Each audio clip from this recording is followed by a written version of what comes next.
You're listening to the Hour of the Time. I'm William Cooper.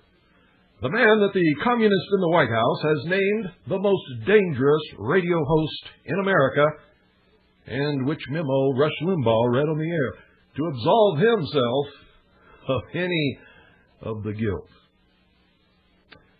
Ladies and gentlemen, what makes me the most dangerous radio host in America is that we tell the truth here, we document it, and we source it, and it usually makes everyone angry. No one wants to hear the truth, least of all those in power.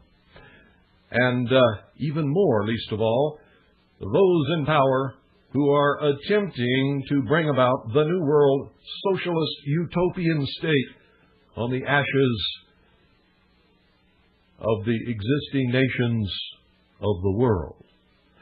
The battle rages most fiercely right here in the United States of America, where we're the only almost free people left on the face of this earth, and we are the only people who have enough guns and ammunition to stop it if we have to. Don't like to hear that, do you? Well, folks, you're going to hear an awful lot of what you don't like to hear on the Hour of the Time. We're going to continue with our expose of the Illuminati in our midst right after this short pause. Just what exactly did it mean to belong to these mystery religions of ancient pagan nations that Clausen, Albert Pike, Manly Palmer Hall, Mackey, and numerous other Masonic authorities say are the precursors for modern-day Freemasonry? Well, let's see if we can get a feel for what went on in those pagan initiation rites. Change gears for a moment if you can, and let your imagination run free. Now, to do that, you have to remember the time that this took place. Imagine the following scene around 1350 BC, if you can. And remember that if you lived at that time, you would not know most of what goes through your mind at this present day. Nor would you see most of the sights that you are used to seeing.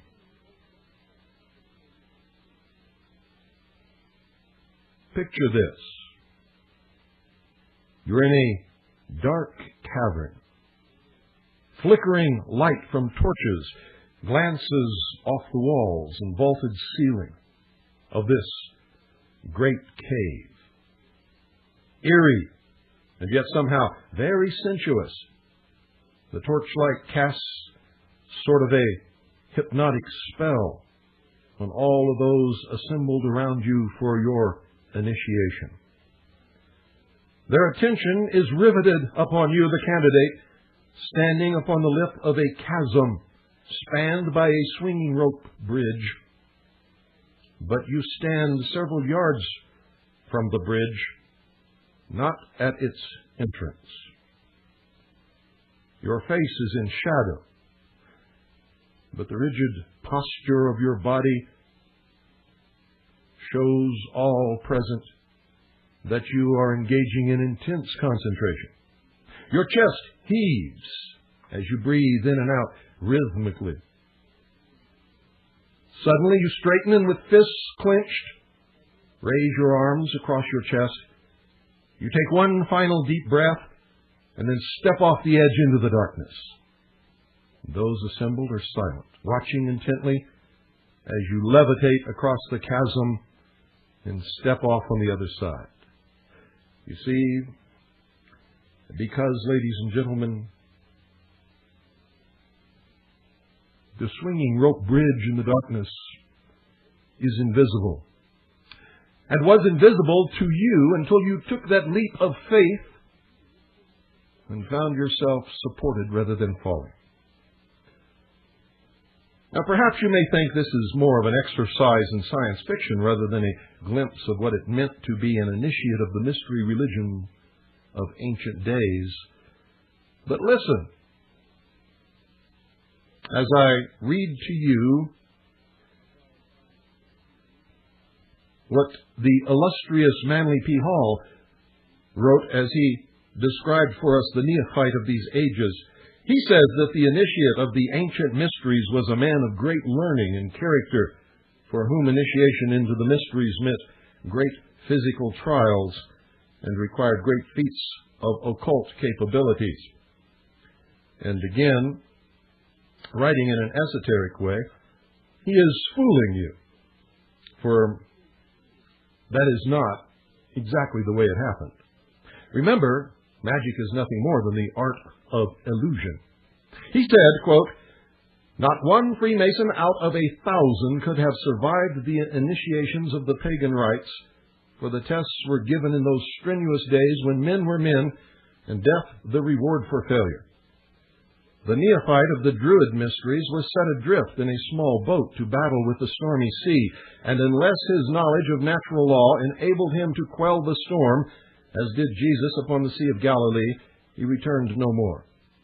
In the Egyptian rites of Serapis, it was required of the neophyte that he cross an unbridged chasm in the temple floor. In other words, if unable by magic to sustain himself in the air without visible support, he fell headlong into a volcanic crevice, there to die of heat and suffocation. In one part of the Mithraic rites, the candidate seeking admission to the inner sanctuary was required to pass through a closed door by dematerialization." End quote. Manly P. Hall in his great tome, pages 414 through 415. Now, ladies and gentlemen, the truth is no one dematerialized and went through solid doors or walls or levitated across chasms. But what they did have to have was the tremendous faith that they could do it, and then through the art of illusion and sometimes terrible deprivation and even the brink of torture, they were able to accomplish these feats. It's sort of like trying out for some modern Superman group such as the Navy SEALs or the United States Army Special Forces. You see, as long as you never quit trying, you cannot wash out. That's the great secret. As long as you never say, "I quit" or "I can't," and as long as you never stop trying to do whatever feat it is that they have demanded of you that maybe you are unable to accomplish, you will not be washed out. And eventually, you will build up your strength and your stamina to the point where you can accomplish what to the normal man might appear to be miraculous.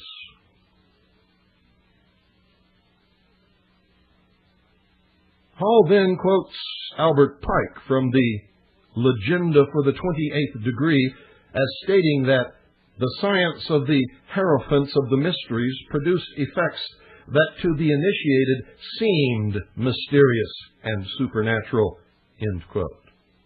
And that, ladies and gentlemen, is the truth of the matter. I suppose we could all agree with Pike that levitating across chasms, quelling storms, and passing through walls could qualify as mysterious and supernatural for one who could not discern the trick to it. One Freemason out of 1,000 is probably close to the percentage of those in today's fraternity who are initiates of the secret inner brotherhood, who really understand the true meaning and purpose of Freemasonry and who practice such magic and witchcraft. And as we discovered on past broadcasts, such magic and witchcraft have their origin in the pagan occult mysteries of ancient days. And remember, the meaning of occult is not evil or bad. It just simply means hidden.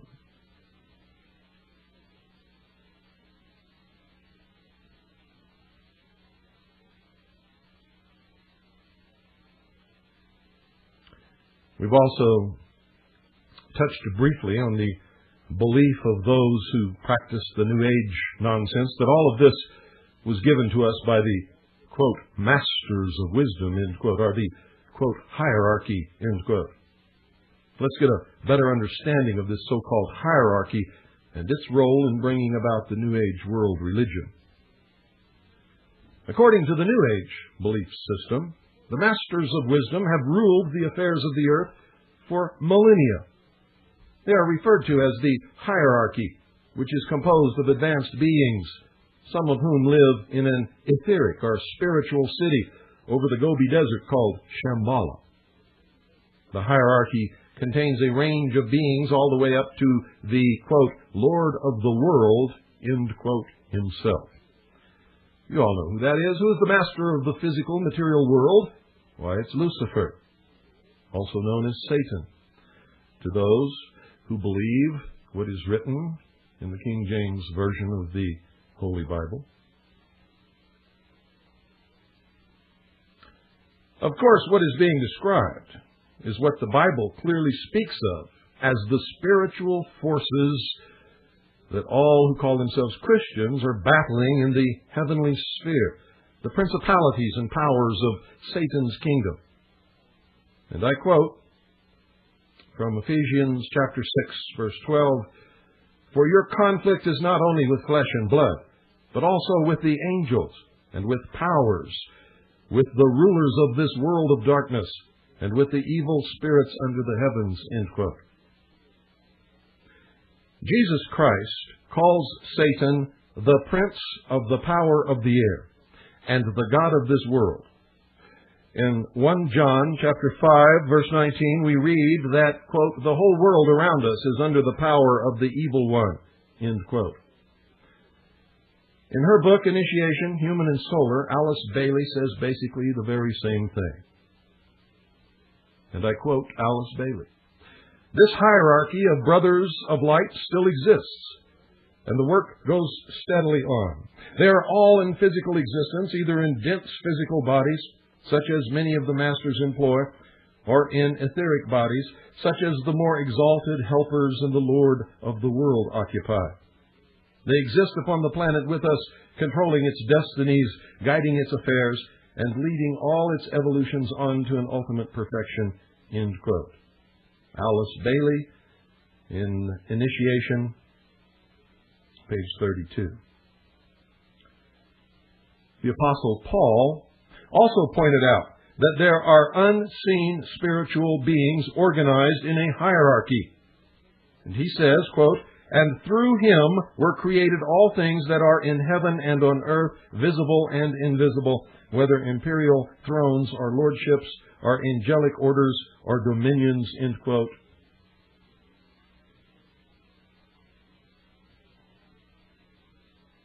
And in 2 Corinthians chapter 12, verse 7, he refers to a satanic angel whose assignment was to attack him repeatedly, whose attacks are summarized in the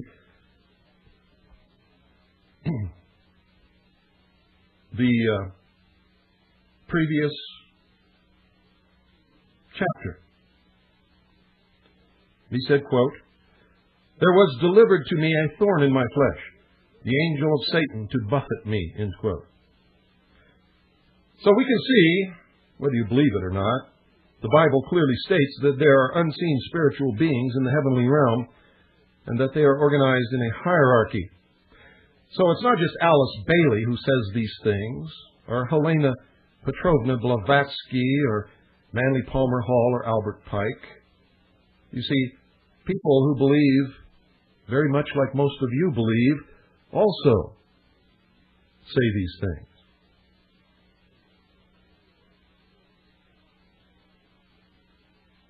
The Bible also says that they are organized in a hierarchy. Alice Bailey also tells us something about the headquarters for the Lord of the world in Shambhala, the big city in the sky, if it exists. She says, and I quote, "The central home of this hierarchy is at Shambhala, a center in the Gobi Desert called in the ancient books the White Island. It exists in etheric matter. Several of the masters in physical bodies dwell in the Himalayan mountains. but the greater number are scattered all over the world, dwelling in different places in the various nations, unrecognized and unknown, yet forming each in his own place a focal point for the energy of the Lord of the world. Alice Bailey, Initiation 33. These people also believe that other planets are inhabited, and that the star Sirius is home to the Great White Lodge, from which all in this sector of the universe is controlled. Now, we revealed earlier, ladies and gentlemen, that according to Alice Bailey, this was the source of the mysteries. There's no proof for this. She just says it. These mysteries, Bailey says, provide the secret powers for the magic and witchcraft practiced by this hierarchy.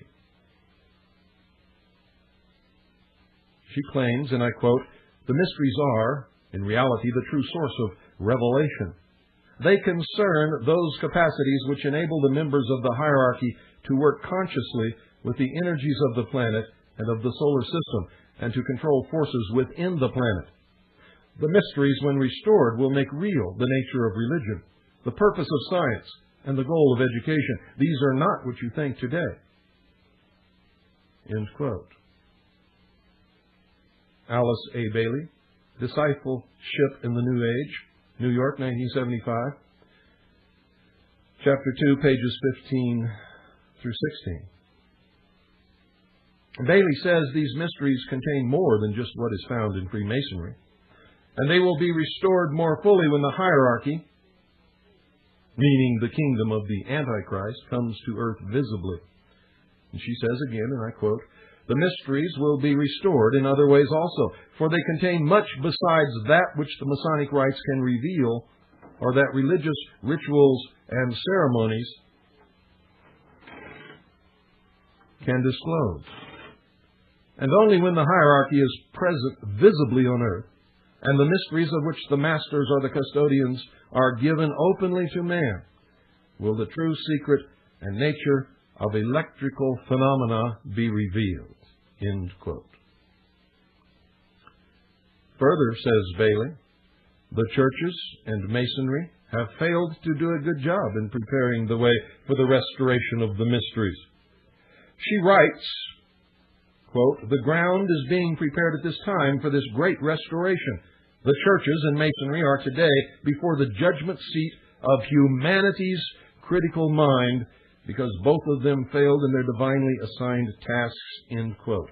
And there she gives you a glimpse of the truth, for it is not a secret etheric council of masters of the hierarchy, but humanity in the form of the socialist rulers who will make this judgment. So we see that the mysteries will be restored, according to her, through the agency of liberal churches, such as Unity, Christian Science, Mind Science, Mormonism, and others, as well as through Freemasonry. And these are all named in her tomes. On television, you can watch and listen to people like Pat Robertson, Paul Crouch, or Crouch, I should say, and many others. They wouldn't pass muster as preaching any true form of Christianity as little as 15 or 20 years ago. We've already quoted from a remarkable book, The Spirit of Masonry, written by the husband of Alice A. Bailey, Foster Bailey. And in this book we read of the true spiritual heritage of which Masonry is the custodian. The typical Freemason reading this book, indeed virtually anyone, Mason or not, would pass quickly over passages of great interest to one familiar with occult works such as The Secret Doctrine or Alice Bailey's many books, especially Initiation, Human and Solar. So it is of great significance that in his introduction to Part 1 on page 9, Foster Bailey states, and I quote, "The words used in the text of this book are the words of another," end quote. Wow. In our opinion, it's a direct reference to this book's origin from the same source as most of his wife's, Alice's books, as well as those of Helena Petrovna Blavatsky. And that source was the Tibetan Dwaj Khul, one of the so-called masters of wisdom, who authored all these works through telepathic transmission, according to them. In other words, their source is in reality some talented actor. The interesting thing, ladies and gentlemen, that we find from reading Foster's book, which was written by a Mason for other Masons, is that the somewhat veiled references he makes to various aspects of Masonry are clearly stated or unveiled in the books of his wife, Alice, and those of H.P. Blavatsky.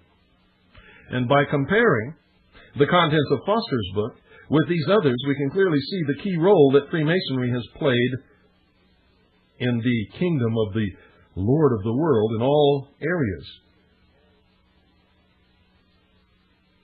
And in the universality of the application of the works of these secret orders. For example, on page 16, in discussing the third degree, when Foster refers to the journey of the Master Mason ending in resurrection from the grave, where, quote, he enters into that great fellowship of Master Masons who are but the expression upon earth of the divine fellowship existing in the lodge of the Most High, end quote, we need look no further than Foster's wife Alice for the true explanation. In her book, Initiation, Human and Solar, Alice tells us about that lodge of the Most High, and she's not speaking of heaven. She's speaking of the Masonic Lodge on Sirius, the star. Her comments give us a glimpse of another aspect of the close relationship between the New Age movement and Freemasonry. Quote, one great fact to be borne in mind is that the initiations of the planet or of the solar system are but preparatory initiations of admission into the greater lodge on Sirius. We have the symbolism held for us fairly well in Masonry, and in combining the Masonic method with what we are told of the steps on the path of holiness, we get an approximate picture. After the first 4 solar initiations, we get to the 5th initiation, which is the first cosmic initiation. The 5th initiation corresponds to the first cosmic initiation.